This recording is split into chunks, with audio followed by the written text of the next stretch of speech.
official kickoff event for the area of advanced health engineering. We are very happy that so many of you have shown an interest in this area of advance, and also that you decided to join us here today.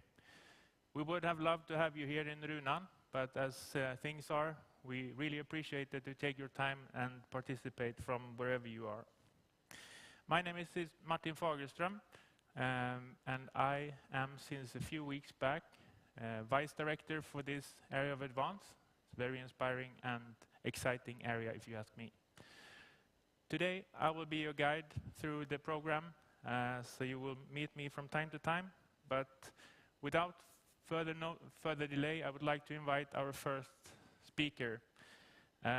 We are very happy that Wennberg, Professor Ann-Sofie Wennberg, CEO of Sahlgrenska University Hospital, has found time in our very busy schedule and come and visit us here today.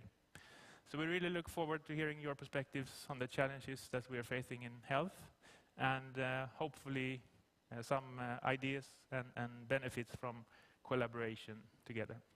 So please. Thank you so much.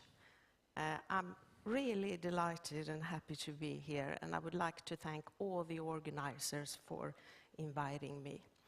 I'm just going to talk a little bit about Sahlgrenska University Hospital and also about cooperation, because that's the way forward, actually.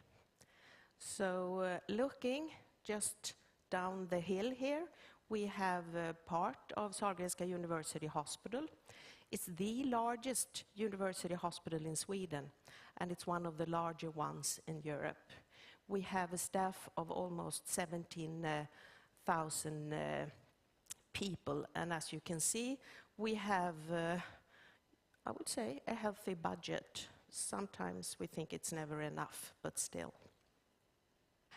We have three important missions as a university hospital, and that is our clinical work, and that is spoken a lot about, but also we have the R&D, the research, the education, development and innovation, a very important mission.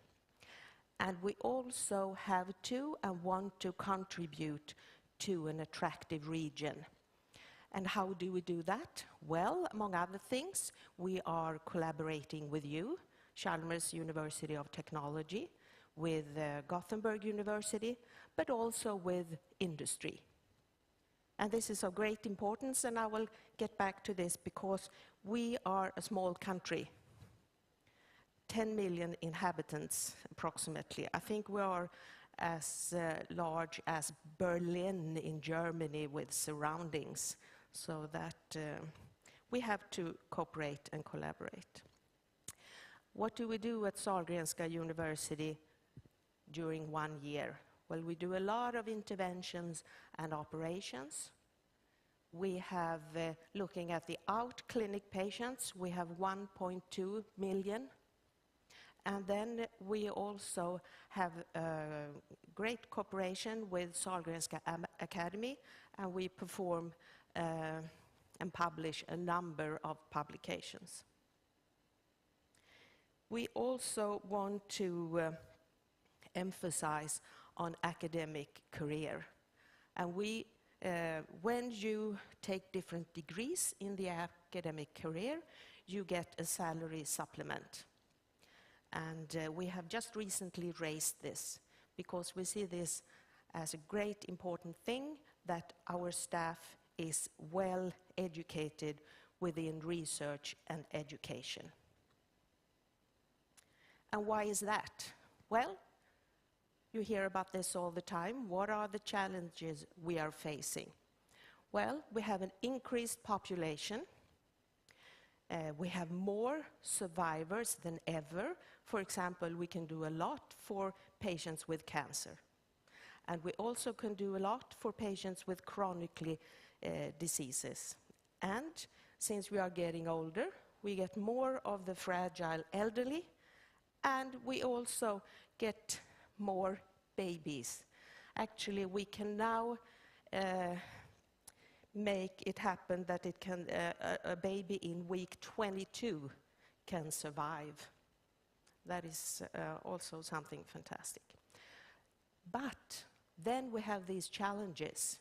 We have a limited financial resource. We also have a limited access to staff. So how do we go about making this equation come through? Well, that is one of the things are research and innovation. And I say that yesterday's science, that is today's common practice. That is what we practice every day in the clinical work. And that is why it's so important that today's research and science come through, because this will be what we do in the ordinary work the days to come. And then, that's why I'm here, cooperation, collaboration, that is of great importance. And these persons, they started out contributing, and we have to take this tradition further. We have a good collaboration, but we can make it even better. I think this is something that we have to really put emphasis in. One of the examples, there are many examples, that is Skapis. And this is a collaboration between Sahlgrenska University Hospital, Sargenska Academy, and Chalmers University of Technology. And here we are teaching computers to recognize signs of future disease in the heart. So maybe we will be able to prevent heart attacks. And then looking into competence. This is something that is changing over time. Yesterday's competence, this is an OR from way back when, needed that type of competence. Today, these are operating rooms with really advanced technology.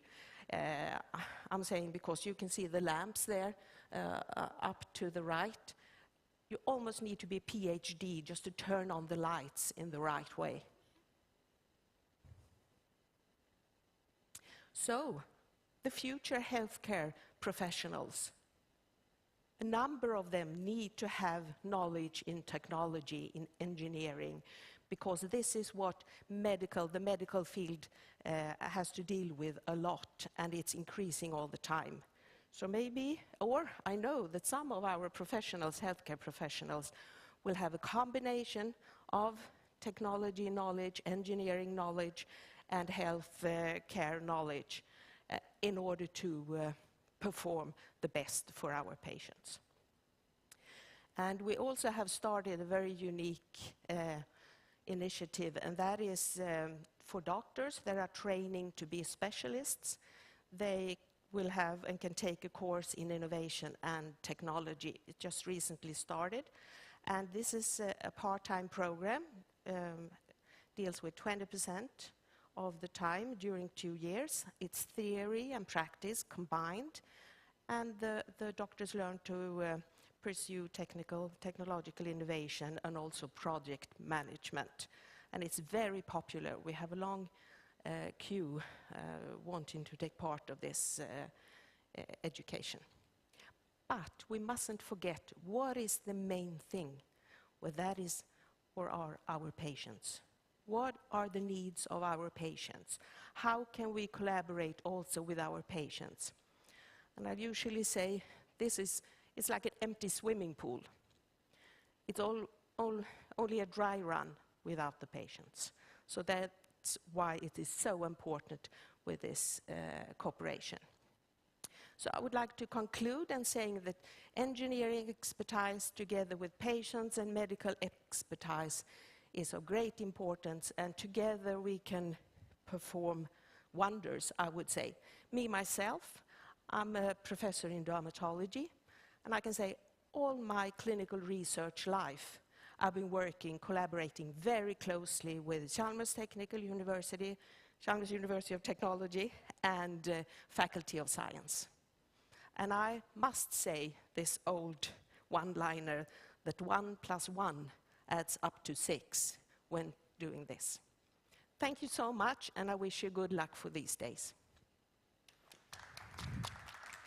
Thank you very much, Ann-Marie. That was a great start, don't you think? It's really interesting to see already ongoing collaborations and initiatives in different parts. But there must be more areas, I guess. And today we have probably a lot of engineers or researchers in the audience who are not yet in collaboration with the hospital. So in which areas would you say that we need to do more, or where should we start collaborate? Do you have any ideas on that? Yes, I think there are, the sky's the limit here, I would say. There are a number of fields and areas. The main thing is to get together, like a meeting like this, for example, and other matchmaking meetings. We've just recently started, me and Anders Schultander, in quantum physics. Very interesting. Being a dermatologist, we also have collaboration, looking at different moles. What are you can look a little bit into the skin, and you can decide really early if it's maybe a suspicious malignant melanoma or not. So I would say, and you have in mathematics, I know that Torbjörn Lund is engaged in this. So I think, we have all these different fields, but we have to come together in order to find each other. And hopefully this new area of advance will be able to support that interaction and to actually find those meeting places and create those together with you, Sahlgrenska Academy, and the region and everyone else around, including the companies we have. I'm sure of this. So thank you very much again for coming. We really appreciate it.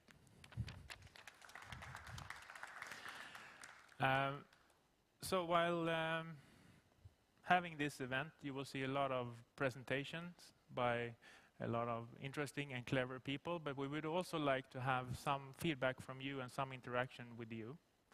So I should have said that already before Ann-Marie's talk, but there is an open chat for the YouTube channel, so feel free to phrase your questions there. We have Bo here in front supervising the YouTube chat, so he will be able to raise your questions if you have any.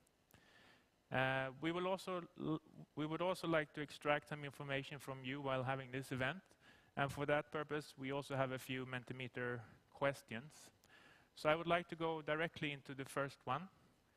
It's quite simple. Either you go to menti.com or you go to downloading the app, which I did. I'm just looking for my phone. And then you simply have to tap this code, 6782787. And the first question that we would like to have answered today is what kind of collaboration you already have with other organizations in the Gothenburg area.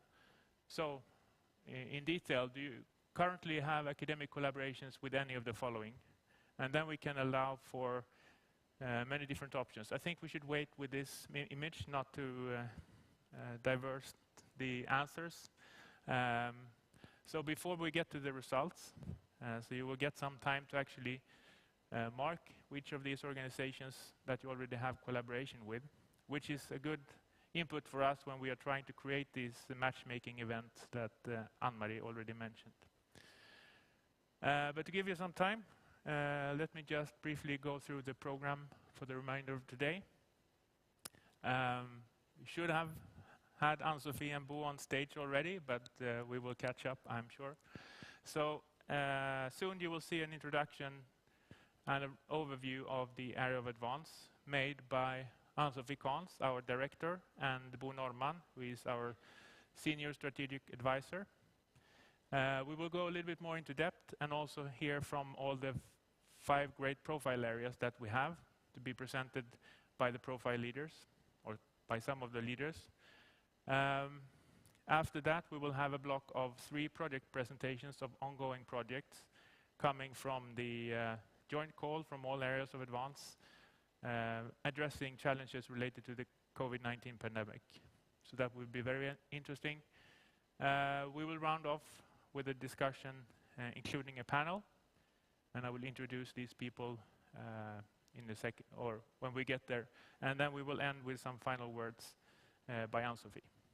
So please remember, please provide us with the input that we need, and also raise your voice or phrase your questions through the YouTube chat. So now maybe we can go to looking at the results from the first question. So it's somewhat even. We have a little bit more collaboration perhaps with the hospital, but this is really good input to us. And I think you are many more behind the screen. So let's hope that we can get even more answers for our next question.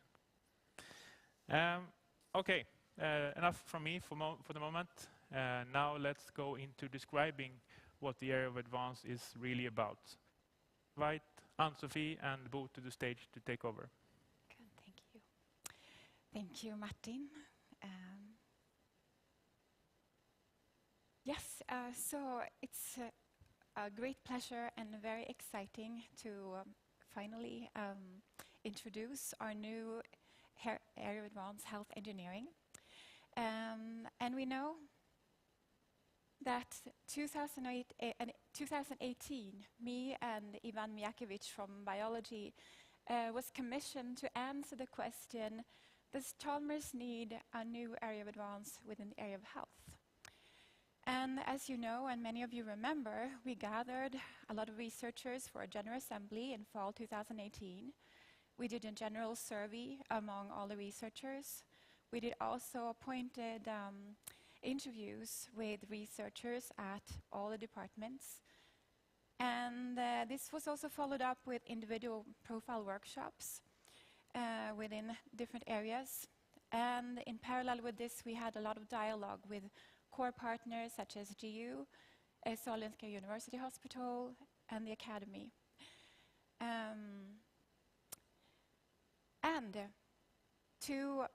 After collecting all the key responses, Chalmers could sum up and answer the question.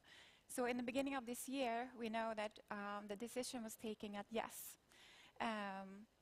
As all the leading international universities, we know are all active within the area of health, Chalmers will also open up for this.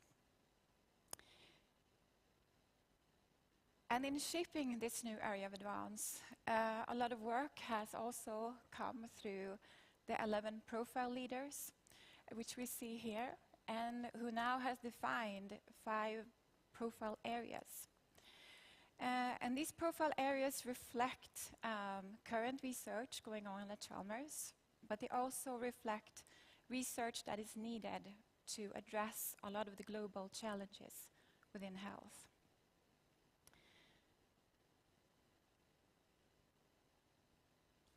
And more of this is coming soon too. We will also hear the profile leaders talk about each of their area. So health engineering is now part of the Chalmers family of areas of advance, together with energy, information and communication technology, material sciences, production and transport. And all of these areas of advance have the same sort of general goal, to be strategically address these complex challenges in society, to work with both multidisciplinary excellence and society relevance for sustainable development, to mobilize multidisciplinary research, education, and of course innovation, to be portals into Chalmers, and to work with strategic external collaborations. And we heard this morning from Ann-Marie, which is one of our sort of core external collaborators. And for health engineering, our goal is to respond to societal challenges by providing innovative technologies and solutions in medicine and health in collaboration with our regional, national, and international partners. And we base this on these 5 profiles, which we'll hear more from. But we also see that there are 3 kind of core areas we work with. It's prevention, it's healthcare and systems, and it's diagnostics and treatment. And many of these, of course, have also come into play during the present COVID-19 pandemic. And this picture, which is hard to see all the details, of course, depicts some of the interactions within and between the different areas of advance. And we have, among other things, we have 4 important centers that are linked to this area of advance. We have Formula X, which is working with drug development, together mainly with AstraZeneca, but also other academic collaborators. We have Medtech West, working with medical technology, where, of course, the hospitals is a very important partners, and also some of the regional universities. We have Center for Healthcare Improvement, which works with the mainly the organizational aspects, but also things like cancer treatment. And we have Center for Healthcare Architecture within the architecture part. And we hope, of course, that we will grow this flora of centers that are linked to and important for the health engineering areas. But these are some of the present and very important parts. Exactly. So during the spring, we have now gathered the Health Engineering Leadership Organization, where Bo has been part all actually from the beginning start, and we also have the other people that you will have, be the people that you will contact in different matters. But in particular here, we want to welcome Martin Fagerström, who now this month, as you said, started as a vice director for our health engineering. And Martin, who comes from industrial material science, is also the coordinator for sports technology here at Chalmers.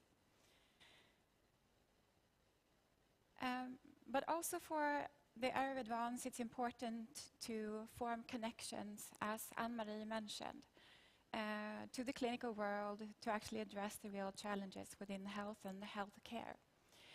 So we have also worked in close collaboration with what we call coordination group that are our core partners, and people in this group are represented both from the region. We have Jenny Almqvist from Region Development. We have Henrik Hagberg at the Sahlgrenska Academy, and we have Anders Hultander from the Sahlgrenska University Hospital, and Göran Hilmersson from Gothenburg University Faculty of Science. And the things that we discuss in this group is how can we increase collaboration between our organizations and academy and hospital. So some of the things that we have mentioned is actually the importance of an inventory of existing collaborations. This could be one way for us to actually build on things that already exist. For instance, for a joint PhD school, we're talking about also on the educational level, joint master thesis project fair, and also community building events, of course, within different areas. But this is a way also for us to figure out how to gather cutting-edge expertise for research proposals, and also to arrange joint seminar series. We're actually thinking about arranging plenary lectures together, and also, of course, lobbying common marketing of Gothenburg and the region to put Gothenburg on the map. So we have talked a lot about activities, but I want to highlight 3 specific events that actually are coming up that already have a date and a time set. And the first one, I think, some of you have seen an announcement coming out already, which will be an AI matchmaking event. So this is an event that's arranged between Chalmers, the center chair, and the core partner, Sahlgrenska University Hospital, and the academy and the region. So this is going to be held at September 23. It's going to be, because of the pandemic, a virtual meeting. And more announcements will come through our media news. There's announcements already at the Heirs of Advance ICT. But the aim of this event is for researchers to connect specifically within the area of artificial intelligence and see how you can form new clusters between clinicians and engineers and come up and develop new solutions for healthcare systems. A second event is going to be a joint master thesis project fair. And this is an idea where we think that PIs can post master thesis projects for a larger pool of students. So gathering a pool of students from Chalmers, Sahlgrenska University Hospital, the Academy, and GU, Natural Sciences, with the idea that maybe you can also start giving opportunities for projects, perhaps where two PIs from the clinical and the engineering side post project together, or perhaps post twin student projects where a PI might have a need for a student with clinical knowledge and together with a student with engineering background. And the third event that we actually now nailed the date for is the next initiative seminar, Engineering Health. And we know this actually occurred, the first Engineering Health initiative seminar, and now we are arranging for a third meeting, which is going to be in April 2021. And this is, of course, a joint effort. So for the program, we have, even though Chalmers is going to be the one hosting the next one, we have in the program group people from GU, Sahlgrenska Academy, University, the region, and some of our centers. And what can our new area of advanced health engineering do? Well, even though we have a limited budget, we want to focus on activities that can promote formation of new collaborations, forming new clusters. So there will be support that one can apply for continuously over the year for coordination of new, larger center applications, for instance. Also for advocacy and advisory work at the political level. There will be funding for workshops within profile areas to increase collaboration with external partners, and also seed grants. But because we are a new area of advance and we are in need to grow, I also want to stress that it's important for us to do follow-up work.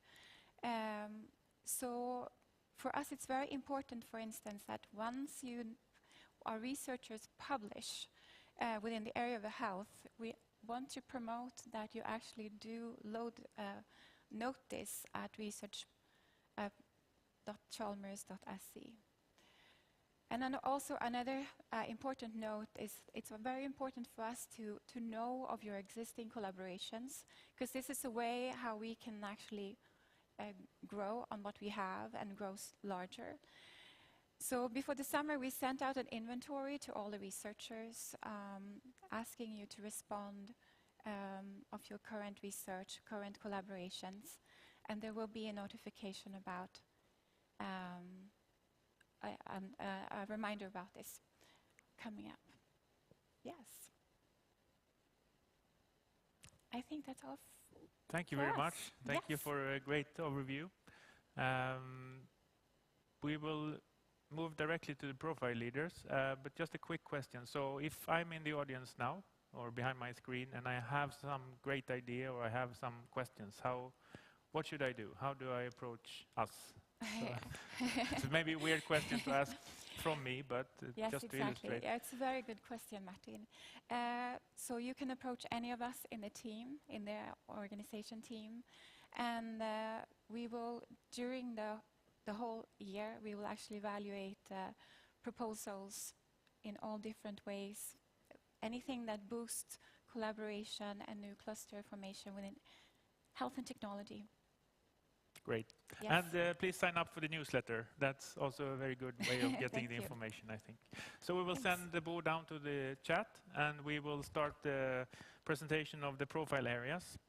So the first one out is digitalization, big data, and AI, to be presented by profile leader Professor Robert Feld. So please, Robert. Thank you. Thank you. Hello, everyone. So let's see if this works. So here are the profile areas, and I'll start with the one on the left, which is me and Rebecca, leading the one on digitalization, big data, and AI. So we all hear a lot about the hype about AI and machine learning today, so obviously there was a need for a profile that tries to focus Chalmers' efforts in this. But this profile is also a bit wider than this. Because as we've seen in the last, say, 20 to 30 years, digitalization is affecting all parts of society. And it's not only about the low-level algorithm or model or statistical model or machine learning method. It's also about a larger issue of how do we take such technological innovations and turn them into useful improvements. And of course, in this profile and in this area of advance, our focus is on improving the health and the treatment and diagnosis of patients.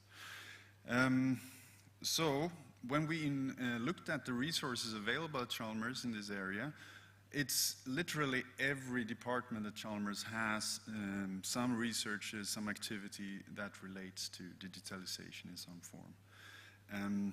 So how can we build digital systems, software, and technologies that really lead to better care and better health in society at large? Big data is, as a computer scientist, it's maybe not the most exact term, but it is used a lot.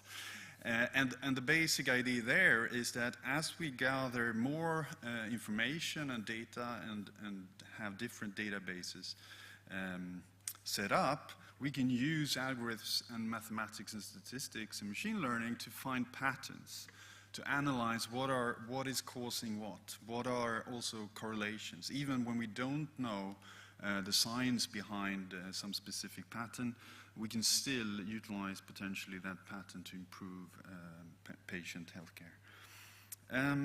So big data can be about analyzing, finding connection between different features spread out in multiple different databases, for example. And of course, on a third point, we need new also basic science on new artificial intelligence and machine learning and statistical methods. How do we actually analyze this, many different data sources? I would say the focus right now is on a single data source and building some model on a few features of the data. But in the future, we need to take both pictures, video, audio recordings, and other features about the patient and use that to improve diagnosis and treatment and so on. So we see this as a very important profile that can need to gather a lot of different knowledge around Chalmers. The vision then for this profile is to improve health and care, of course, by gathering these different Chalmers resources and combining them, right? So, as I said, we need new algorithms, new technical, low-level methods to analyze this patient and healthcare data. That's an obvious one. But we also need ways of applying these basic new technologies and integrating them into real use in complex socio-technical systems of care. It's not only about technology. We also need that to affect the processes. But we also need to collaborate with other profiles about how do we design the interfaces to make this actually useful for doctors and nurses and patients. And we also need to understand processes to introduce these technologies so that the big potential we all see can be realized. Some research topics, there are so many, but just to mention a few, is of course improving deep neural nets and machine learning and statistical analysis methods.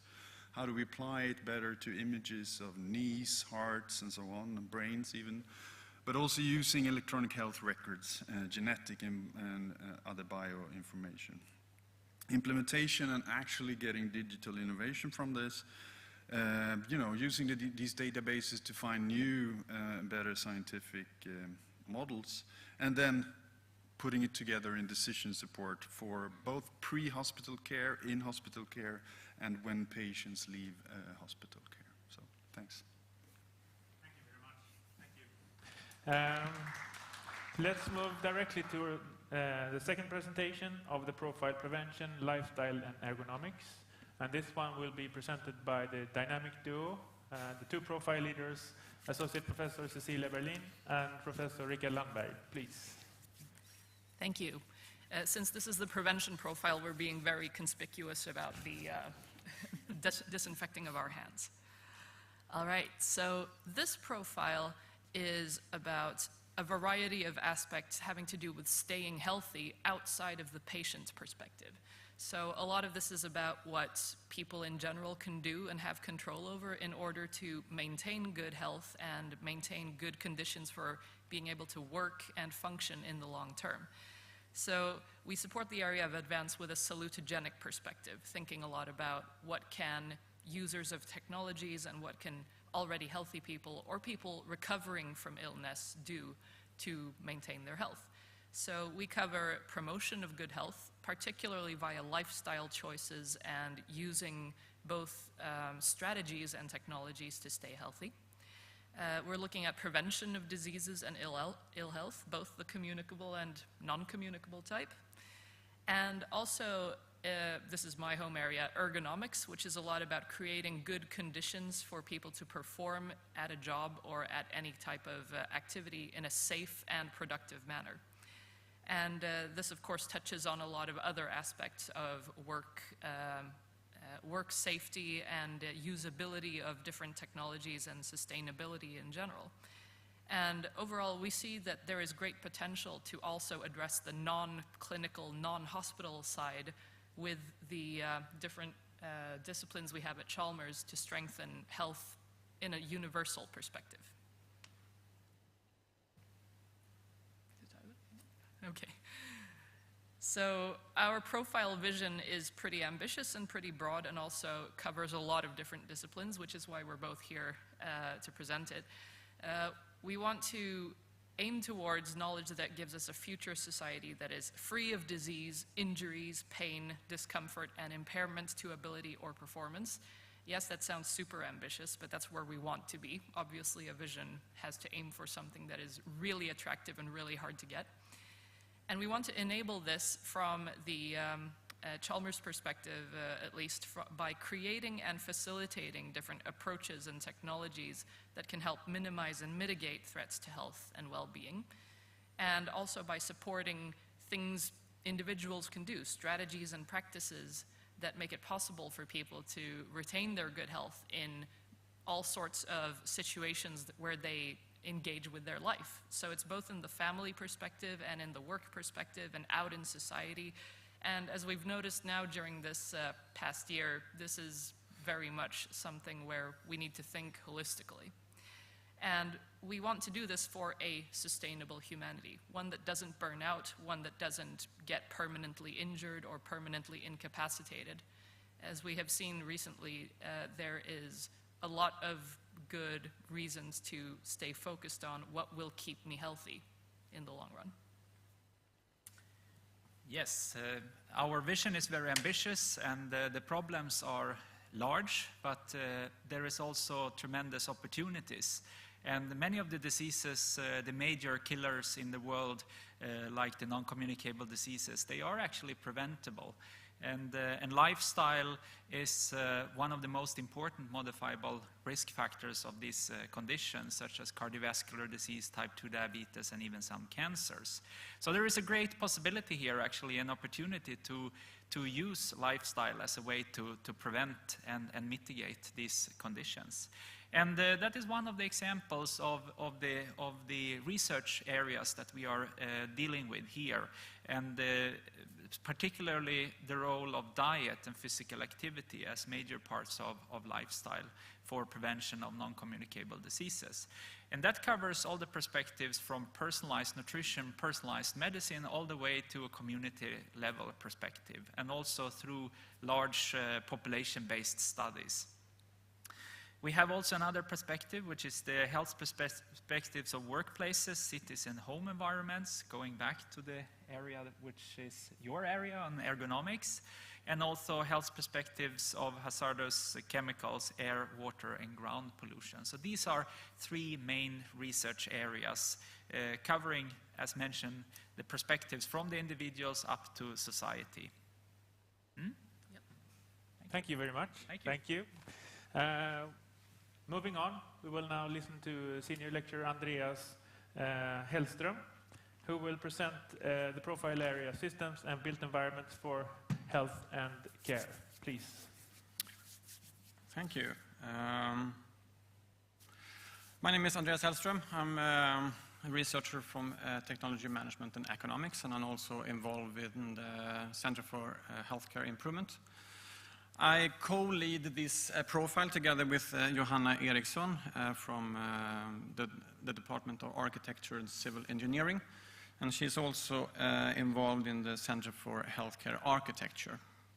So with these two centers as a base, with this long tradition of collaboration with different healthcare providers, Sahlgrenska University Hospital, other hospitals within the region, and also the region Västra Götaland, we have this as a basis for this further development.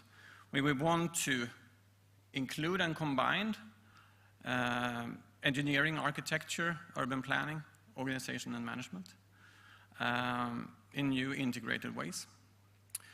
We often find ourselves working in the whole care continuum, from health promotion and prevention, and also a lot with hospital and primary care, but also rehabilitation, palliative care, and chronic conditions.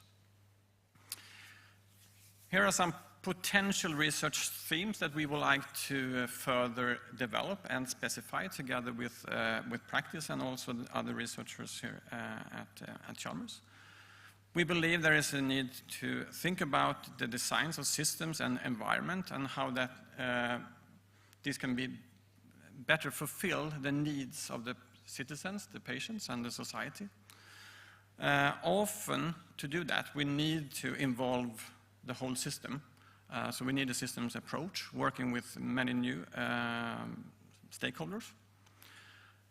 Another theme that we realize also that we need to figure out ways how to drive innovation in healthcare, and also how to accelerate implementation of existing solutions. A lot of the things that Ann-Marie Wennberg previously mentioned. Because this is actually a sustainability issue for the healthcare systems. To give some concrete examples, we have some projects and collaborations where we work within existing systems, how to work with better logistics and more appropriate design of organizations. We have projects regarding how to go from sick care to health. This is, of course, also a sustainability issue.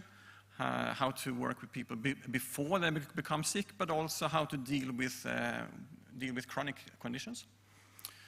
In many of our research projects, we have active collaboration of patients and citizens. That can be, for example, self-care and self-monitoring, but also how patients can drive social innovation. We just recently launched a new Vinnova project where we gathered what we call patient innovators. People with chronic conditions and long-term conditions, and how they can act as innovators for their own and others' health. We also work with quality and efficiency of the physical environment. Center for Healthcare Architecture were quite early in labeling this as evidence-based design and how we can do research on evidence-based architecture.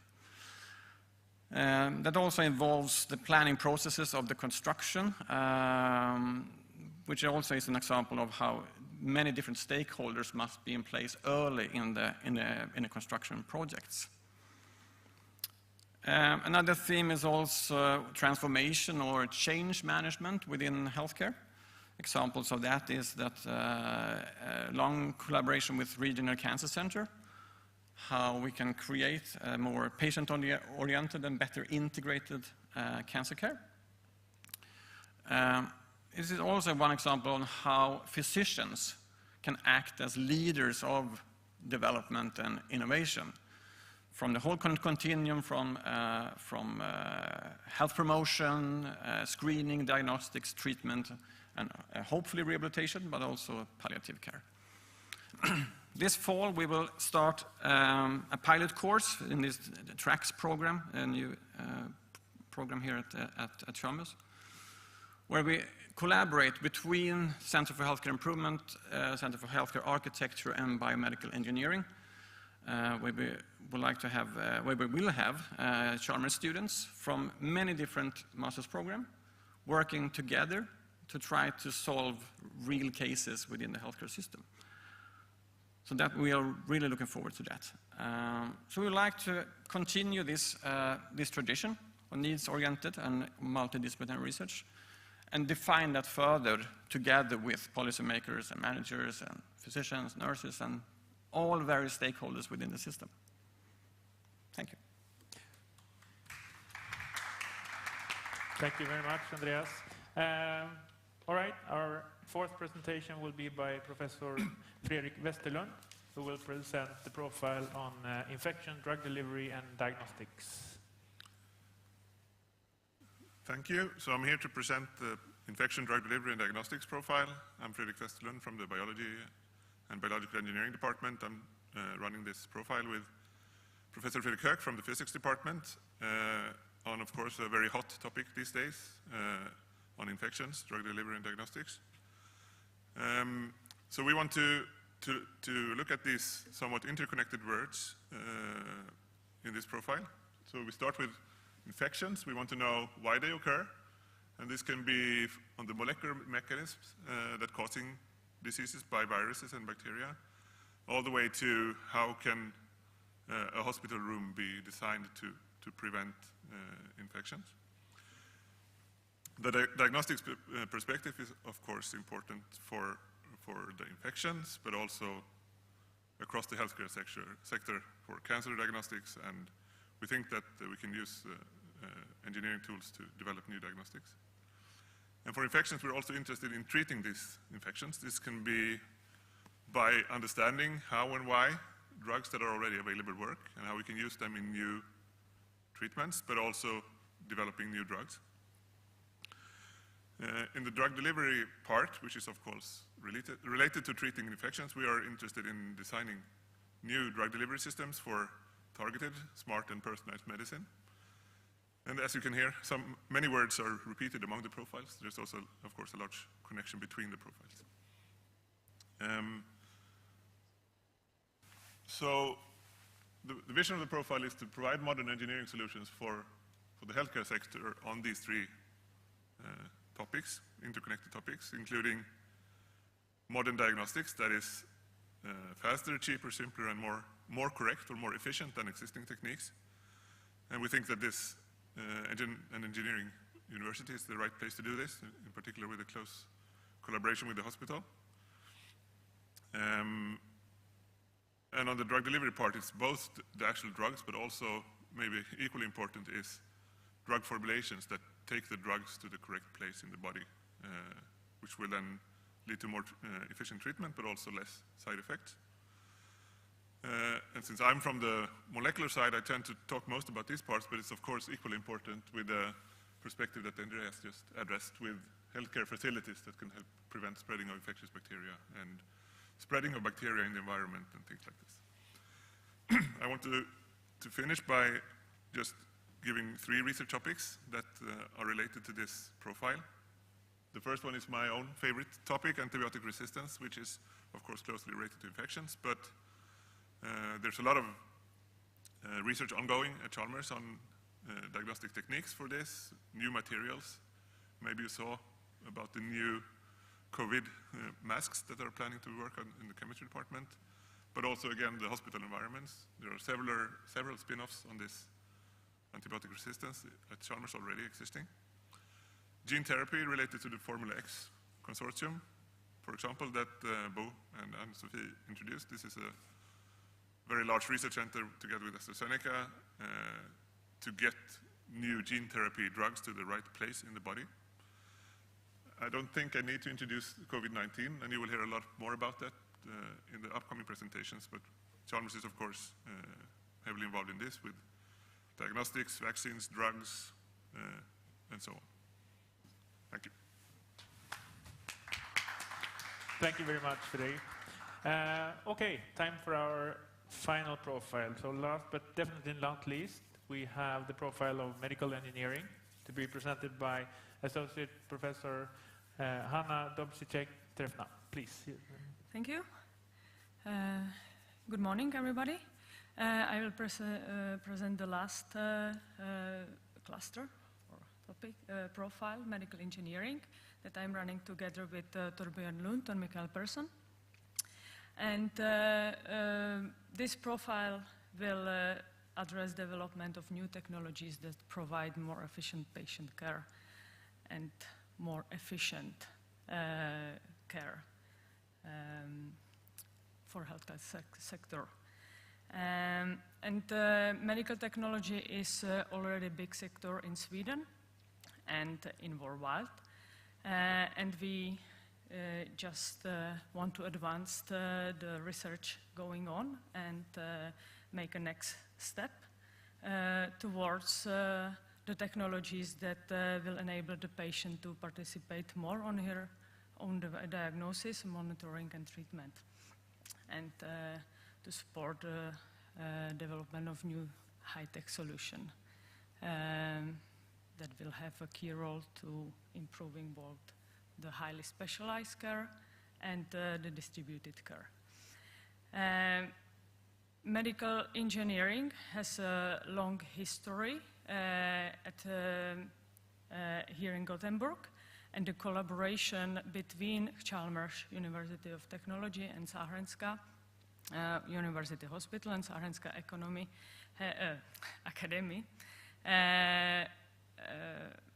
has already shown a lot of breakthrough developments that has been commercialized, and here you can see a few of the recent products that are already available for the patient. So our profile vision is to contribute to sustainable healthcare by continuing and strengthening the... En slide. Yeah, sorry? En slide. Ah, okay. Sorry. The collaboration. Because if we need in order to create a successful product, you need to have understanding of the problem, and that what you get by the expert from the healthcare. We would like to further expanding the portfolio of the project in biomedical engineering and facilitating faster transition of research and innovation to clinical use. And this is very challenging with the new MDR directive that is actually foreseen to be a major hinder in getting the products and innovation into use. And we want to continue building networks and interaction to trust between academia, as industry, and the healthcare sector. The current activities in the profile, we are very exciting to start a new engineering program next week that attracted lots of applicants. So there will be 60 students who will become health professionals in the near future, and will head the development of the new devices. What is unique with this program is that it is run together with Sargenska Academy, and in many courses the Sargenska Academy is the grant, so it is a very tight program, and that is believed that why this program has been so attractive. It will be a program where we have a majority of female students, which is also very successful in the engineering school. Another educational program is the joint graduate school, when the pair of PhD students, one from technology side and one from medical side, will perform the research together and will graduate in both disciplines. And again, there are first 2 students who has been enrolled to the project, the Scapist project that was already mentioned earlier. Another possibility how to strengthen the interaction is the regional research and innovation platform that is supported by the region of Västra Götaland. That program enables the employees at the hospital to take part in even innovation. So that's from the other side, the Chalmers part. And the Medtech West has been a successful platform for interactions, celebrated 10 years this year. And it was a common meeting place, or it has been, and it is still. And we will, with the profile, use the knowledge earned by them.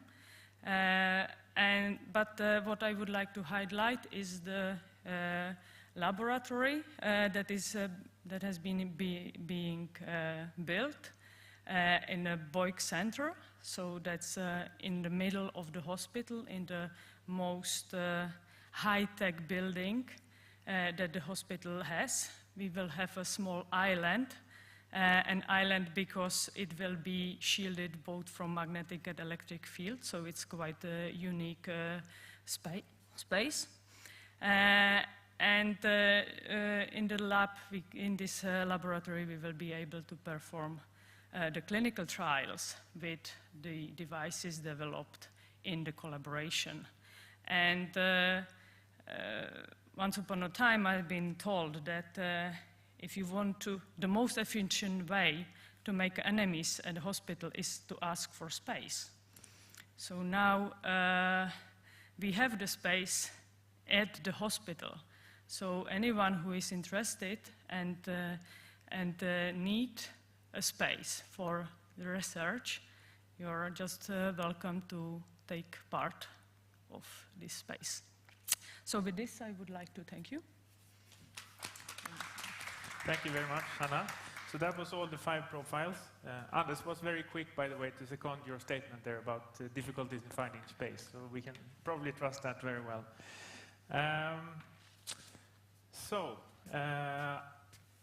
I said at the beginning that we would take your questions, and even though we maybe are a few minutes behind, do we have any questions from the chat? Nothing so far? Okay, please use that opportunity if you want to raise any questions to us or to any of the project presentations that will come soon. But to wake you all up a bit and to get some more info from you, we have our second question. Now you've heard the presentation about the area of advance as a whole, and also the 5, as I think, very exciting profiles.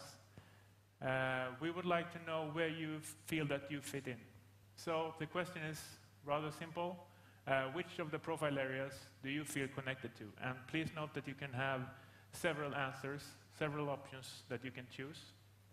So I just reflected while listening to all the profile areas here that I think that's part of what makes this area of advance so exciting, that we have a very wide spread over Chalmers with a lot of high-tech engineering research, sort of focusing on one unifying purpose in terms of improving health and well-being.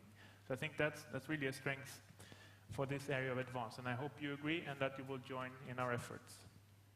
So we will wait a few more seconds before we look at the results. And in the meantime, I would just like to draw your attention to an open call that if you have missed it, you should really have a look. It was opened some 2 weeks ago, and it's the Kamprad Family Foundation that is now looking for calls for projects for improving the quality of life for elderly people. And it's a pretty short deadline, so the first deadline is already 15th of September, but you're only asked to supply a 4-page project description and sort of execution plan at that time. So please take that opportunity if you're working in research related to those areas. What do you say, Torbjörn? Do we need to wait more, or can we have a look at the results, do you think? So we can have a look and see how we spread over the different profile areas.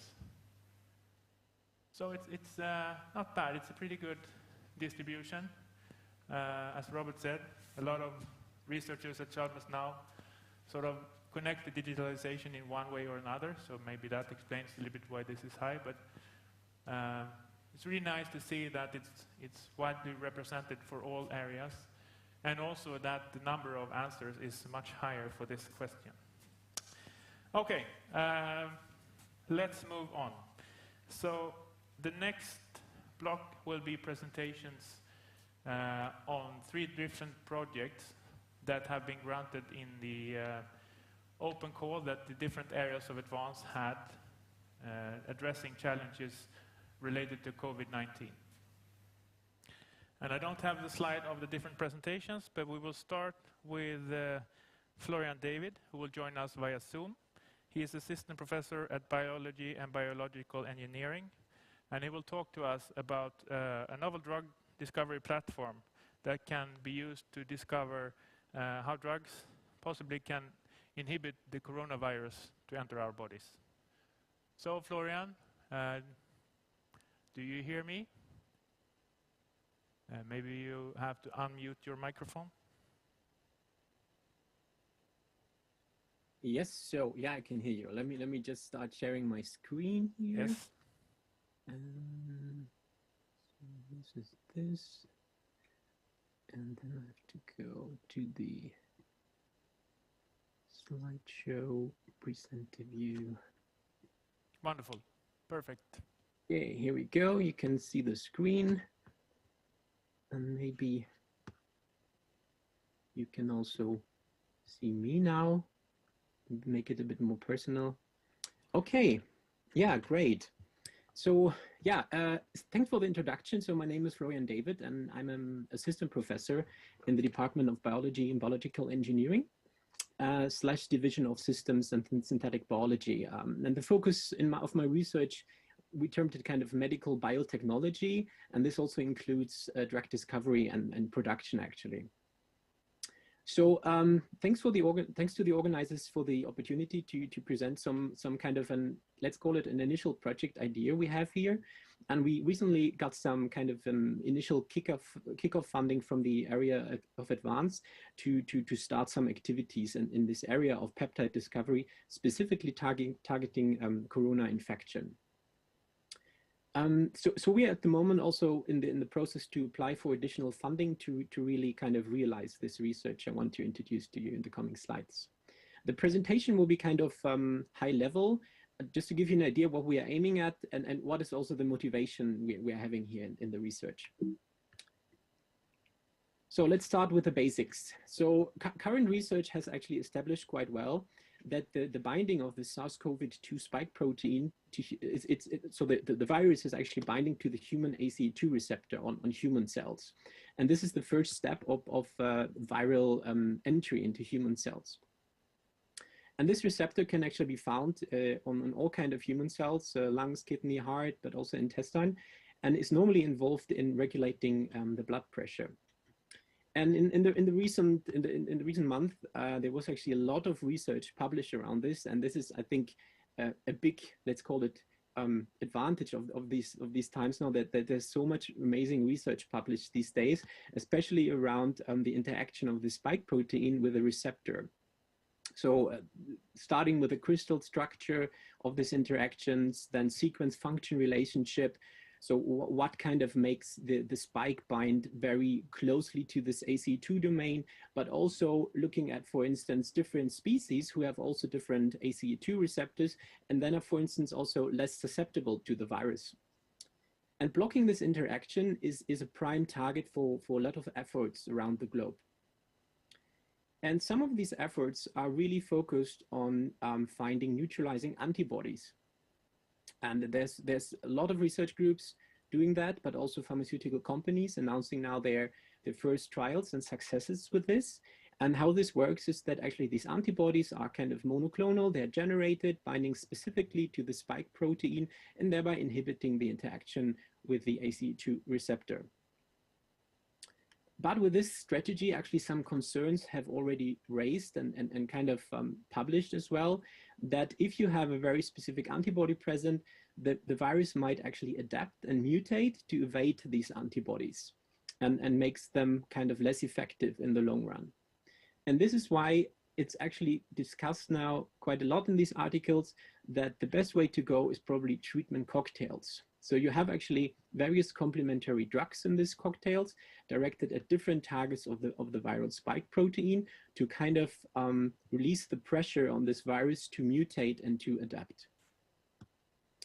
So this is also, yeah, why a lot of people in general or researchers looking at complementary approaches and new drugs to do that. And we are also decided to go down this route. And this is a molecule we or our researchers actually focused on. And we're focusing actually on cyclic peptides. And these consist of a small number of amino acids, so like around 5 to 15. And these kind of cyclic peptides form very stable ring structures. And this conformation creates a rigid structure, which allows them actually to target also very complex and shallow protein-protein interaction surfaces. And at the same time, they display a very high affinity in the nanomolar range, which is actually similar to antibodies, which are also developed.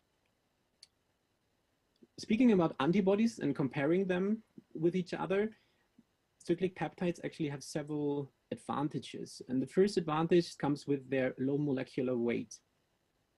Due to this weight, they have very attractive pharmacokinetics. So they're, for instance, very proteolytic stable. And they can also enable tissue penetration. So they can go into the tissue where antibodies stay outside because they are kind of, I think they're around 100 times bigger than actually the peptides. Also, there's less risk for immunogenic reaction, or also this antibody-dependent enhancements of disease, which is also discussed in recent literature, actually. In addition, they also can be formulated quite efficiently, which is also an advantage. So you have to actually apply only a kind of less absolute amount to get an effect because they're so small. And this is also why they can be used, for instance, as inhalable drugs. So you could picture to inhale these cyclic peptides and directly deliver them through the lungs to the body. And at the third part, comparing to antibodies, the production costs are also much lower. So some of these cyclic peptides can actually be easily be scaled in terms of production because this can be done via chemical synthesis. So in our research group, we are actually focusing on producing these cyclic peptides and at the same time selecting for potent peptides. And we do this by using Baker's yeast Saccharomyces cerevisiae here. And Baker's yeast is actually a well-studied synthetic biology organism. And it's also a eukaryotic model organism for human diseases. So including, for instance, Alzheimer's, for aging, or even cancer. So as you might know, many groundbreaking research was done with yeast in itself.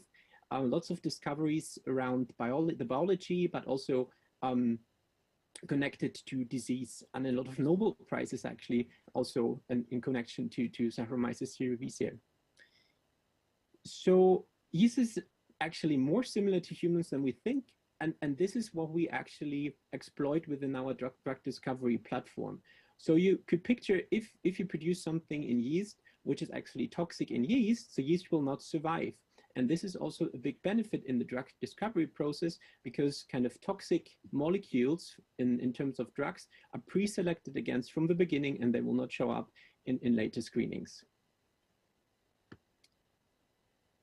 So in addition, Baker's yeast is also a very established industrial host, production host organism. So it's actually $1 billion market was created through this little organism. For instance, when you think in terms of insulin production, but also viral vaccines. So we use yeast in our research group for drug production, but also drug discovery. And how do we do that? So this is a very simple sketch here. The yeast is able to kind of produce a cyclic peptide, and at the same time, we can screen for peptides which have an active, potent function inhibiting a protein-protein interaction. So this is what we call here the intracellular biosensor. So just to make it very simple, in case a yeast cell is producing a peptide which is potent and has a kind of a drug function, the yeast cell will create a green signal, a fluorescence protein is expressed, and the yeast cell turns green. So why is this good? What do we do with this? So this enables us actually to screen millions of variants of these cells. So millions of cells producing millions of different peptides. And then we can pick the one, the yeast cell, which is turning green and potentially producing a potent peptide. And this is how we do this. So you can screen actually millions of these cells in high throughput, like let's say in a week, and analyze them via fluorescence activated cell sorting. Then go for next generation sequencing. So you sequence the peptide coding part, and then take these hits further. Let's say go for in vitro assays, and then move down the hit to development pipeline. So the big benefit using this pipeline is that we're doing an in vivo selection from the start. So we're taking, as I've mentioned before, the drug toxicity into account. So only the yeast cell survives, which is not producing a toxic peptide. And in addition, using this intracellular biosensor, we're only selecting for function and not only for binding. So actually other assays people or researchers do are so-called phage displays, and there the first screening round is actually only for binding and not necessarily for function, and we have actually this function screen in here as well. So just to also give you kind of an outlook where we are with this. So this project is more actually a platform project, which is at the moment funded by Vinnova and AstraZeneca. And we're focusing here on disease-relevant interaction of cellular proteins. And we're now kind of looking for funding to build on this platform technology and open a novel track aiming to find cyclic peptides specifically inhibiting SARS-CoV-2 spike protein binding to the ACE2 receptor, what I introduced you in the beginning to. So the idea here is to establish a drug discovery platform for antiviral cyclic peptides in the long run, and eventually also provide a complementary treatment option to antibody therapies in the format of cyclic peptides as we select for here. This brings me to the acknowledgements. So I would like to thank the researchers and co-PIs involved in this project, and also in related research to this, and of course the supporting funding organizations. And yeah, feel free also to contact me in terms of in case you have questions or for collaboration. And thanks again for the opportunity here today to give a little bit of an overview of what we're aiming at. And yeah, happy to take any questions. Thank you. Thank you. Thank you, Florian. I think we have a question from the chat, or a question from Bo. Yes, and that's a question that relates to the forthcoming presentations from both Torbjörn and Robert, and that is how to deal with the fact that when we work with patient data, how do we work with the privacy and secrecy question? Because I know that has been a part of the challenges. So that's a question that I hope that Torbjörn and Robert will be able to answer. So, good introduction then. So we move on to the second project presentation by Professor Torbjörn Lund, professor at Mathematical Sciences, and you will talk about prediction of the need for hospital care related to COVID-19. Thank you, Martin, and thanks everyone else for letting me talk about this and being able to have this project. So just want to introduce my friend here and collaborator Philip Gerle in the picture as well, so you see what he looks like. And it all started in March 26th when I got a mail here from Sahlgrenska via VGR, and it was they needed someone who like to talk and have second opinion about different models, and maybe there's someone who can do that. And Of course, this is a real need. I like that. I love those real needs, and there's something that you can actually do. And those days in March, everyone was really worried about what was going to happen here. That, together with this picture Anne-Marie showed before, that we have it in our genes that we should work together, because that was the will of William Chalmers. So we set up a meeting rather quickly, and just to answer a little bit of the question we just got here, these meetings are usually not on Zoom because it's sensitive data, so we have to actually meet in person sometimes when we talk about real things. So this is now the first dialogue that we were asked, what do you think about the Icelandic model? Because people have been really working quickly, and some governments were really open about their models in the beginning. And this was a model that was based on something that I won't discuss now, but we then asked them, what do you really want to know? Because that's usually the best thing to start with. Prediction of number of needed beds in the intensive care per day. Okay, how far ahead do you want to have this estimate? About a week? Well, that's a challenge. But we also want to know how large and when the peak will appear, the peak of the number of beds needed in the intensive care, for obvious reasons. This was everything, or a lot of things that were focusing on that, catastrophic scenario when the beds will not be enough at that time. So that is, of course, in focus. Okay, so when do you need a model like this? Last week. And then I went around and gave them some overhead plastics instead. So I stole everything in the math department. We have a lot of overheads there. Well, not anymore, the plastics at least. So modeling is something that I've been really interested in together with Philip, and we've written a book about that. There are so many different ways you can view this. What should we use here? I mean, forecast versus understanding. Should we really try to understand the model, top or bottom, machine learning, maybe agent-based? So agent-based is when you can program different organisms running around in the computer, and they can represent different persons in real life walking around in the city. And actually, at that point, I already done something together with Claes Andersson, someone else here at Chalmers, so working in complex analysis or complex systems analysis. Complex analysis is something different in mathematics, at least. Complex systems, and that we created an agent-based model that we can test a lot of different things. We can change the behavior, compare different countries with different age structures, but also how you interact with your grandparents in Italy versus in Sweden.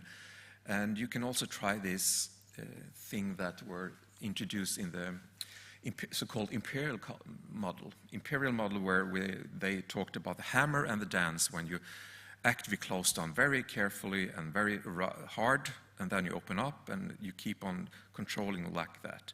And that their paper in this agent-based model got so much credit and was then probably very much influenced the new strategy that England took at that time. So it turned out to be very political and sensitive, all this, and we were also part of that, trying to point out that models are not that straightforward. Because in this sense, if I go back one here, that this sense of the agent-based, you can get really precise and really interesting dynamics with, really excellent, good numbers, but they are just guesses and very weak guesses. So you can get fooled by the exactness and the complexity. So that was another debate article in the Technique, where the most fun part was that one of the illustrations was actually a code. So that's not usual in debate articles to have code, but those were the days.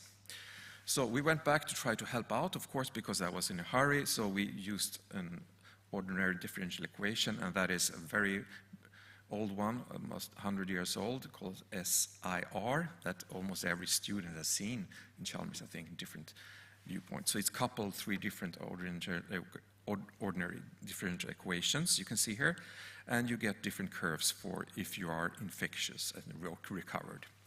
This is called then the compartment models. Very classical, we added one extra compartment, not very unusual to have these also exposed individuals. And we also made time dependent of beta, the constant that we made to be variables, because people changed their behavior when they realized the severity of this. And it's also that it actually went to Sweden, or Stockholm in the first place, which is part of Sweden. And we did some, Bayesian stuff there as well, and also time series analysis. But I just want to, the last point here is that then they started to use our model, and that was a really great feeling. I mean, it's very sad in that sense when you talk about it, but still, it's not so usual that we have the luxury to be useful and needed in that, sense of being urgent.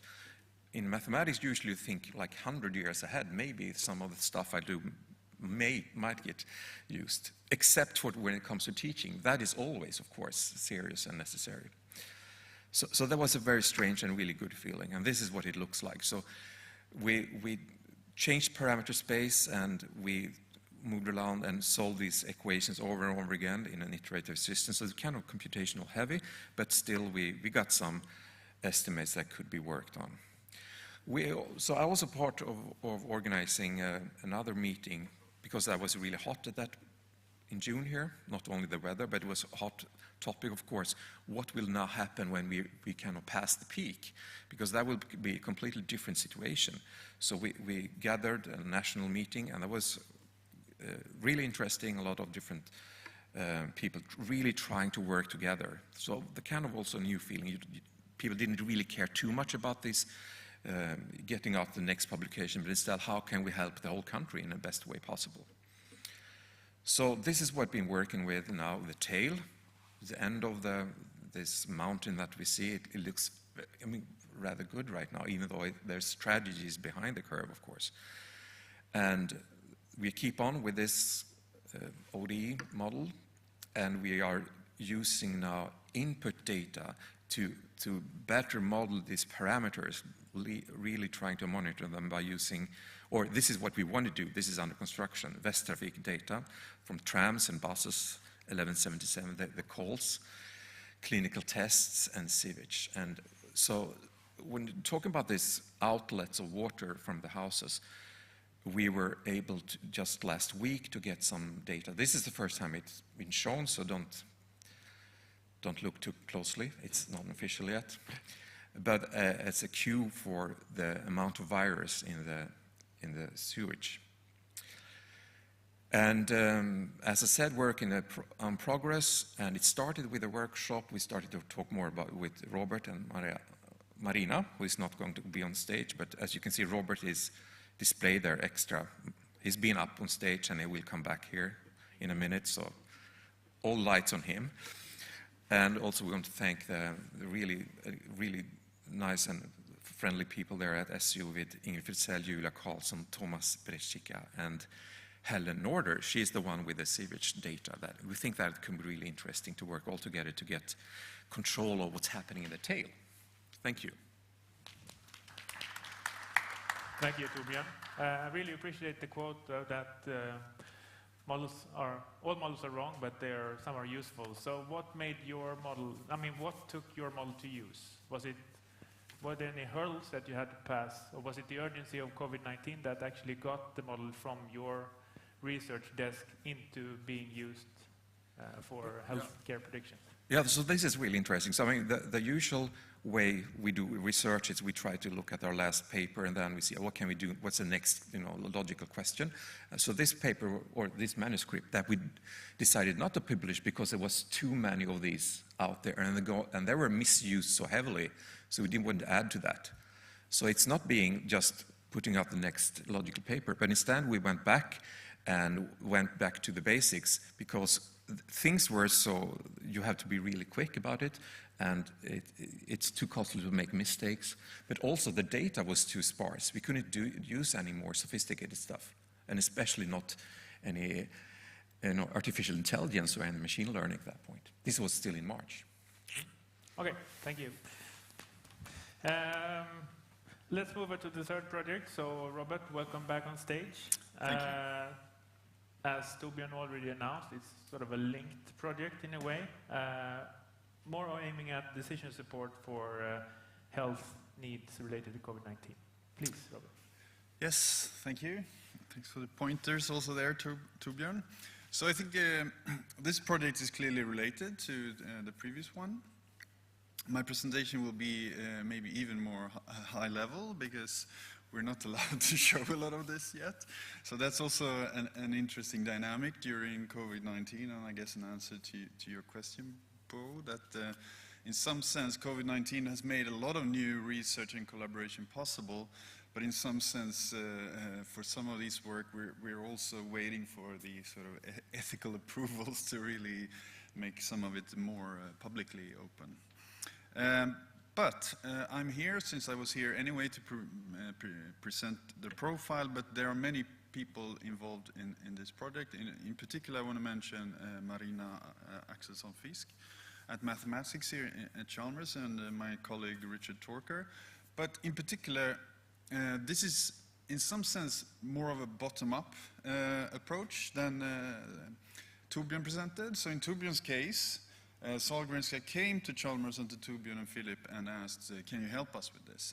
In our case, we had this ongoing collaboration with Lars Magnus Andersson, who is the head physician at infectious diseases in Västra sjukhuset, where we have been looking at doing decision support systems for severe infectious diseases. So we had previously focused on sepsis, which is blodförgiftning in Swedish, and creating a system that can help because sepsis is a very severe condition. So basically you can get into the ICU unit in Västra sjukhuset showing mild symptoms. It could look like a normal infection, like almost like a normal flu, and then 4 hours later you can be dead actually. So sepsis is a very serious condition. And in our project, we were focusing on can we support physicians and nurses in handling these type of patients, and in particular, how can we have a system that makes a difference? So we used sepsis, blodförgiftning, as a difficult case, and then we were trying to gather data on viral gastroenteritis, which is vinterkräksjuka, which is a much less severe condition. And we wanted a system that can make a difference there. But we have had this collaboration for long, but it's hard to find the relevant data in a large amounts that many of these techniques need. So Lars Magnus then, during the spring, from a bottom-up perspective, connected us to Magnus Kjellberg, who is at the Center for Digital Health in VGR-SU. And COVID-19 made it possible for us to get data much more, higher amounts, because it was such an urgent need. So that was the sort of bottom-up perspective. So our project vision for this project is really to build something like the Star Trek tricorder. So maybe some of you are Star Trek fans and you've seen this. So basically there's a small device with a lot of computation in it that you can use if you're a Star Trek captain or a member of the crew. And if someone shows symptoms of some kind of medical condition, you can hold this device in front of the patient and it will help you diagnose and propose treatment. So basically that's what we want to build. Of course, we anticipate it will take a little bit longer than the 6 months project we have here. But this is the vision, really. So we want a continuous system, an automated decision support system for medical staff in longitudinal diagnosis. So it's not a single point in time where we use the system, get some kind of direction, and then we go on with our normal treatment. So kind of the unique feature here is that you're going to go back and sort of improve your decision support as you gather more information about this specific patient. And as I said, our focus was on sepsis and vinterkräksjuka, viral gastroenteritis, but COVID data we could get more of and faster. So that's why we now focus on that as a case. So how is this project and collaboration unique? Well, current AI or machine learning in medicine research often looks like this. You have some collaboration with the hospital, you get some relevant data, and then you build some AI, machine learning, statistical model, and you get something out of it, saying, yes, it is a tumor, it is a malignant melanoma, or it is COVID-19 or not. But in reality, that's not the situation where the physicians are in. So they typically have a lot of different data sources, not only specific to that disease, and they have many other diagnoses that are possible, not only like a yes and no for one particular disease. So we are focused on this kind of setting, when you're not yet sure what kind of diagnosis you're looking at, what kind of problem you're looking at. So it could be from very severe problems like sepsis, down to fairly severe like COVID-19 can be for some patients, down to very insevere and mild conditions. Also, something unique is that we are going to propose actions and treatments. So it's not just kind of an initial help and classification system. It's also about how do we, what should we actually do in this case? And then, very importantly, when we treat a patient, we will sort of consult the system and get more data about the patient as we go along. And this then proposes a certain type of algorithms and mathematical structures, which Marina is an expert on, Markov decision processes and reinforcement learning, where you have to retake the decision continuously. So that's what our focus is here. But now we're focused in this particular short project, seed project, on the near term is COVID-19. So how can we support COVID-19? So it's not simply about, of course it's super important for the physicians and for VGR and SU in general, Sahlgrenska, to know how many beds do we need. This is needed for planning, to know how many staff will be there and so on. But, of course, the more severe cases are the ones that will take on the most resources. So, for example, the next step, after knowing this is COVID-19 or not, how many days can we expect this particular patient to stay in our system? And what are we going to do to this particular patient during this stay here? So it's longitudinal. And we're going to look at fairly new algorithms in this sense, so Markov decision processes, reinforcement learning, but also how can we make simple versions of these fairly complex models that can be interpreted and understood by the physicians and nurses and staff. A nice thing that the area of advance already has made happen is the collaboration with Torbjörn, Philip and others at Chalmers. So we are now doing a comparison of many different models for the prediction of beds and ICU admissions in the region. And by being many researchers and having a larger collaboration, we can investigate many more models and having many more data sources than what is normally done. So hopefully this will be a fairly large-scale collaboration in the region where we can show some interesting results.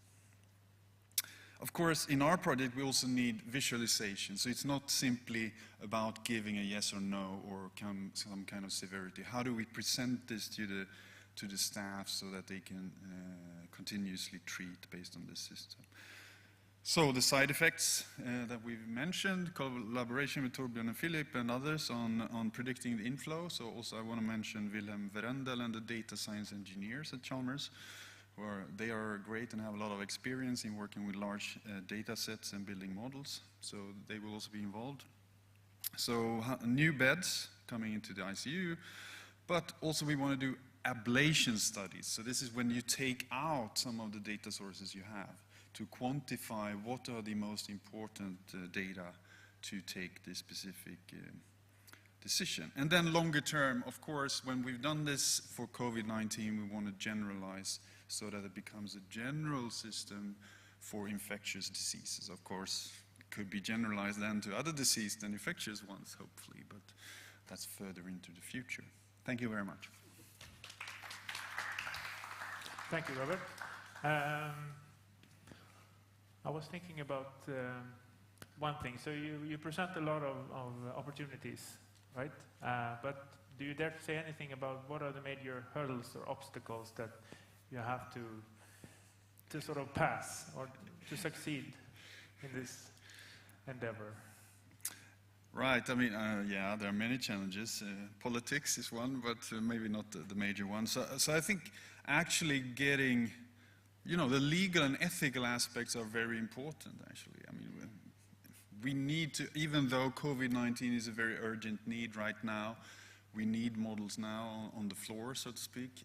There are also many threats with digital technologies like this, and we need to also consider that, right?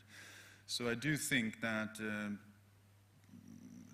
I wouldn't call it hurdles, because I think it should be a hurdle in a sense, or a challenge, but I think this sort of dampens a little bit how quickly you can go into practice, and maybe for the right reasons. So, yeah.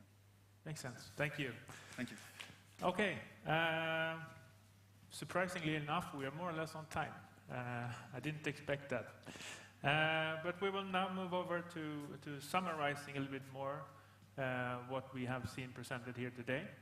So I would like to invite to the stage Jenny Almqvist, Regional Developer at Region Västra Götaland, and Anders Thunder, Associate Professor of Surgery and also Strategist in Life Science at Sahlgrenska University Hospital. And we have COVID-safe microphones here, so you can pick one each. So both these two are members of the coordination group that Ann-Sofie mentioned before, helping us, and they have already helped us a lot to shape this area of advance, and we are continuing to developing this. So we're really happy that you are here, but we also have a third member on Zoom. So let's see if we can get the face of Christian Samuelsson also. Christian is professor in orthopedic surgery at Sahlgrenska Academy, and he's also an active surgeon at the hospital. And I know that he's extremely enthusiastic with all the opportunities to collaborate with us here at Chalmers. So that was a good purpose of inviting him here to hear his reflections as well. But let's see, while he is connecting, maybe we can start with you, Anders. Since you were the first one here this morning, you have had the longest time to reflect. So what are your thoughts or reflections from what you have seen here today? How much time do I have? Well, we should end by 12, and we should get Ann-Sofie some last words. All right, trying just a short summary. I must say my expectations were very high when I entered this presentation or this event, but now I must admit those expectations are even higher. I'm very much inspired by what I've heard here from the profile leaders, very much. And why is that? Well, that's because of what Ann-Marie Wennberg already presented in her introductory talk. We have now a lot of challenges, or a shovel is a shovel, I would say problems actually, that we are facing now. The discrepancy between the available resources and also the steadily increased consumption of healthcare. I will not go into the details, but it's all about demography. It's about we're now better to cure patients with previously lethal disorders, the diseases. Sorry, now they can survive, but they will need surveillance, chronically ill patients, etc., etc. So all this, what I've heard today, and let's summarize that in some kind of headline: medical technology. Investments are a prerequisite for us to bridge that gap between the increasing gap between the resources available and also the consumption. So I'm very much inspired. I must admit that I think it was a very, very, very good decision of the top management of Chalmers to invest heavily now in health and engineering. Yeah, so we're really happy to hear that. It's very exciting, I think, for me and for many other researchers to really feel the need from, really solving real-world problems. That's what we're trying to do. But in this case, it's sort of health is a major importance for the entire society. So of course, this is very motivating for all of us, I think. But it's also a little bit scary. So we hope that we can be able to meet your expectations. Christian, you've been listening on Zoom or YouTube, whatever. Do you have anything to add? Well, yes, thank you for inviting me. It's been great to listen to all of the presenters, very interesting indeed. And I agree with Anders as well that this is really an upcoming topic in general, and it will, I think, it will increase the cost initially, but the main goal here is to decrease the costs. And the more we use technology and digitalization, I think we're going to decrease the cost in general. Martin, you sent me a link about AI, artificial intelligence used in MRI machines for knee MRIs, and you can decrease the time needed in the MRI machine. All those different aspects of what you can do to be more effective in general in healthcare. That's what we're going to aim for. And also another aspect is that we can democratize good healthcare to countries and populations that don't have it. If we do create some kind of digitalization of AI, of assessment of needs or whatever you can do, other peoples in developing countries can use that. If you look at Africa, for instance, they have a very young population in general. They have very high volume of people using smartphones and so on. I think that's also one of the aspects in general of in the world that we could, digitalization and AI will increase their healthcare systems and make it better for them as well. Thank you.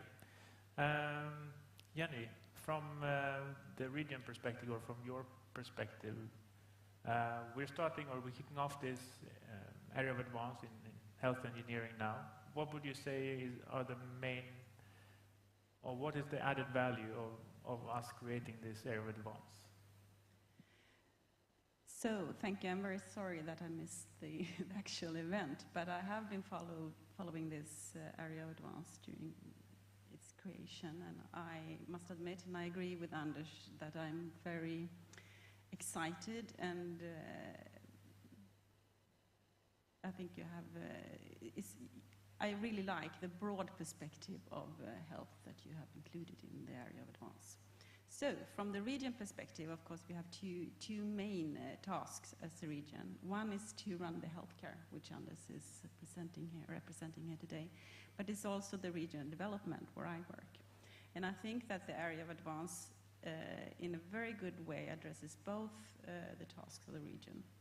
One in supporting the healthcare with all these technologies in this broad perspective, but also to be a node of regional development. Chalmers is a very important university in the region, and both as a employer and a node for really good research. And we need to have a collaboration around this, where both the public sector, the rest of the public sector, and the industry can meet over this area of health engineering. And I think that this will be a great node for that. Yeah, let's hope so. Anders, is there anything you would like to add? I think I'll revert to that in a few minutes. Thank you. Yeah, of course.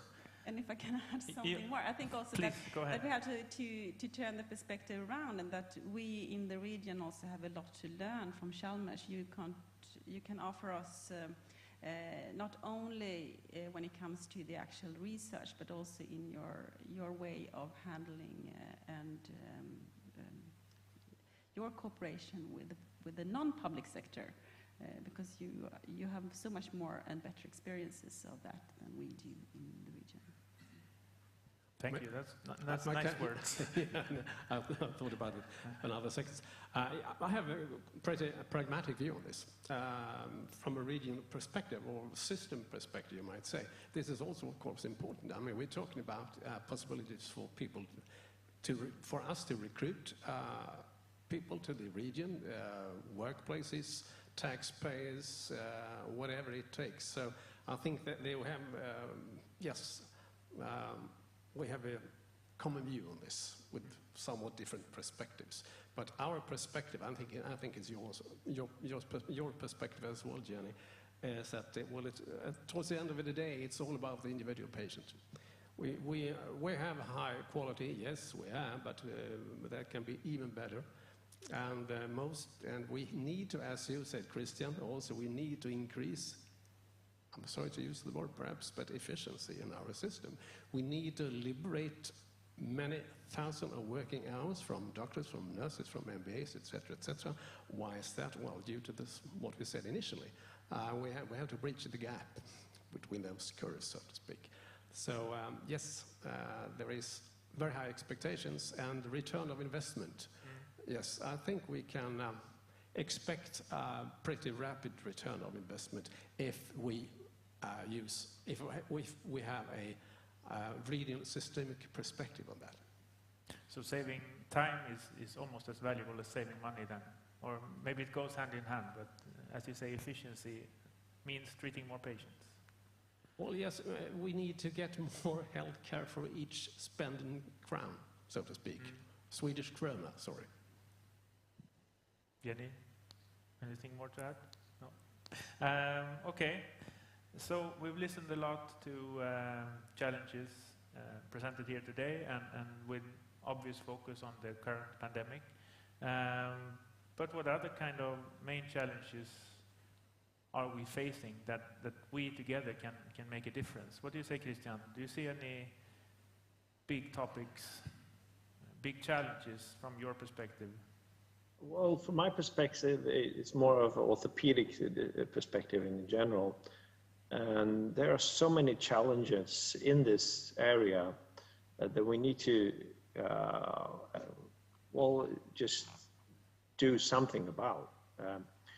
And I would say the most interesting for me right now is prevention, to stop people getting sick and getting injured, getting hurt. It could be elderly who falls and get a cervical neck fracture, which has really high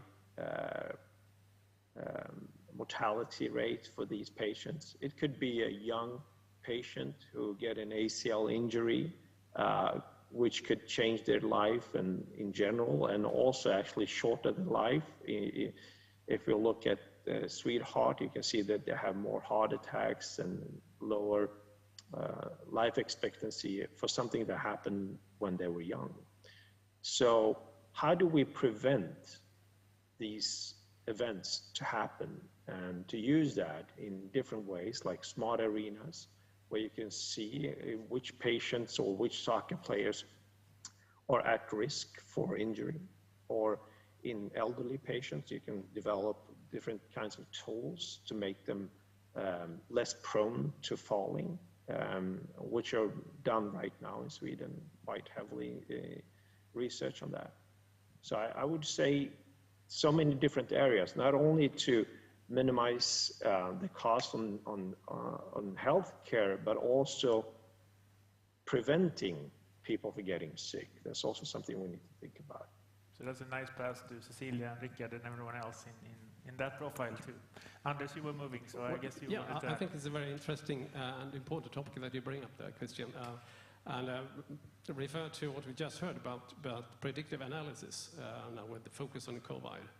I think we should widen that scope, because now with modern technology, yes, we need to develop tools for predicting in the emergency unit, irrespective of if it's for infectious diseases or surgical trauma or internal medicine, whatever. Yes, what's the risk of sending this patient home, or should I put risk for developing whatever complications or even reach of death, or better put the patient in a bed, but also from a societal perspective, and also connecting to what we heard during this previous presentation from the leaders of the various programs here. We need these tools also to work upstream, as you said, to prevent whatever neck fracture or heart attack or whatever it is. That information that we need so we can act upstream, so that event, perhaps fatal event downstream, that will never happen. And there's also, talking about money again then, or financial resources perhaps, that will also add to and help us to guide the resources to the people that really need it to have this whatever need for hospital care. Yeah. To work upstream to prevent is much cost effective. And we must, that's an important area to focus on. So that's something we should remember when creating future matchmaking events and workshops, to focus more maybe on these challenges. Jenny, we have talked a lot about COVID-19, and obviously there are probably many challenges related to that still, but we also have a big challenge after, with all the healthcare that is not conducted for the moment. How do we handle that? I mean, what do you mean connected to COVID or not? No, I mean all the surgeries that are not being done, and everything that has to wait. Yes, the queues that are growing.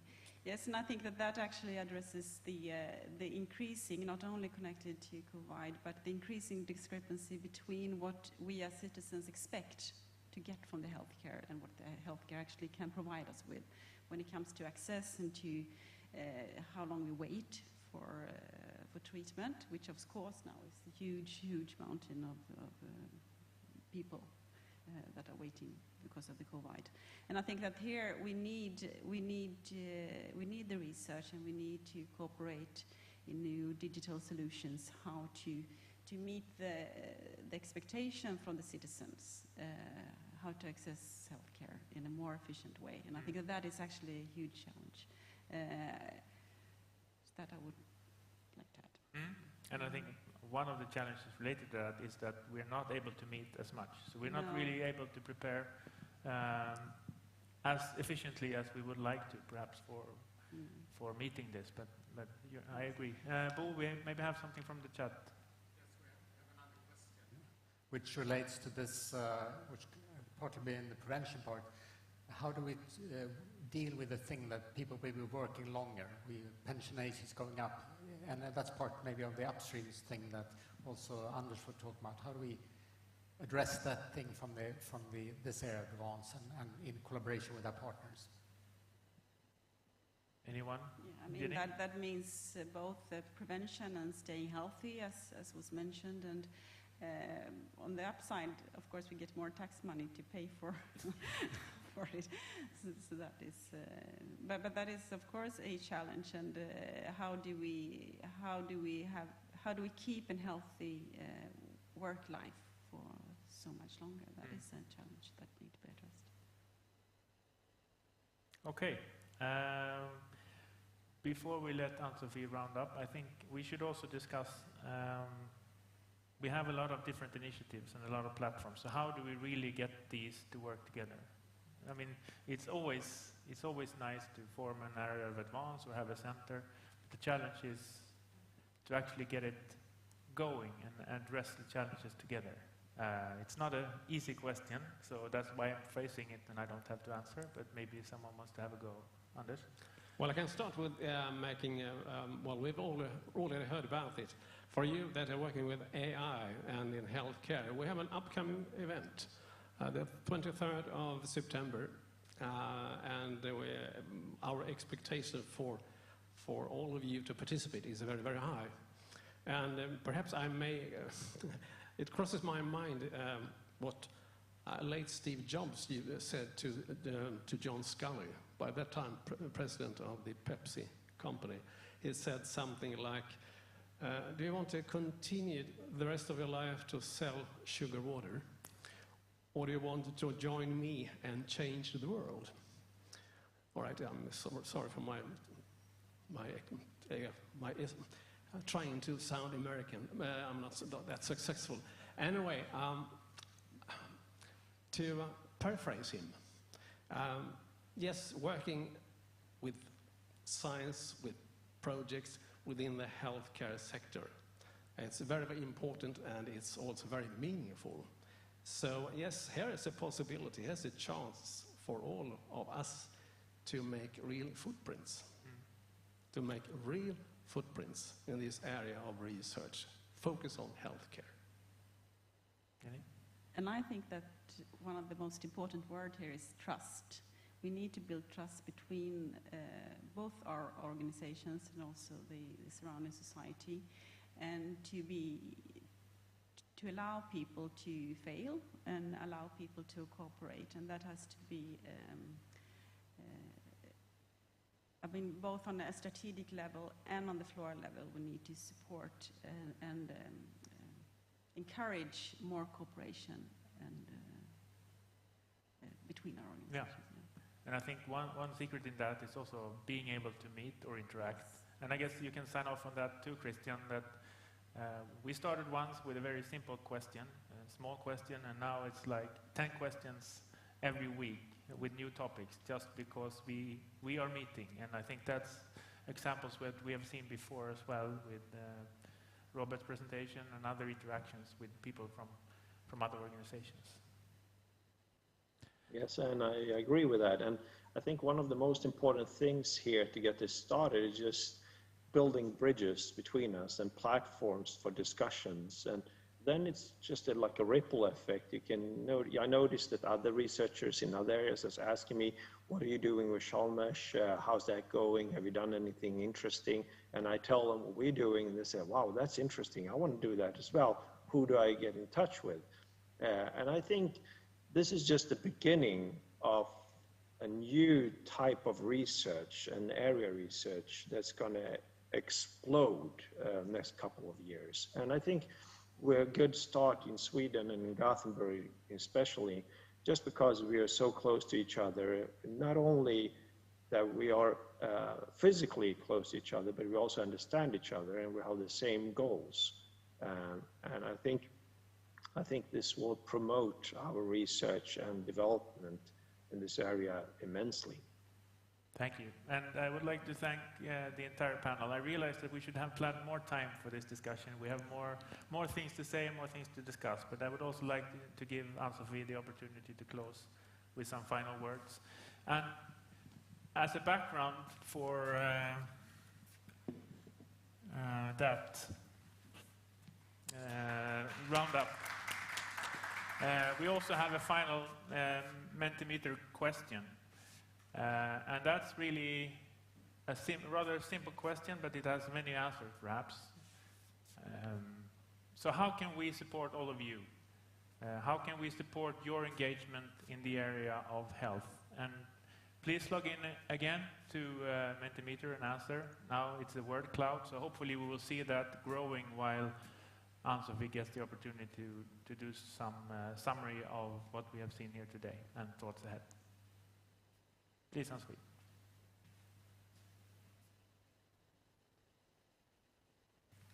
Thank you, Martin. So I've been taking some notes, listening to everybody speaking.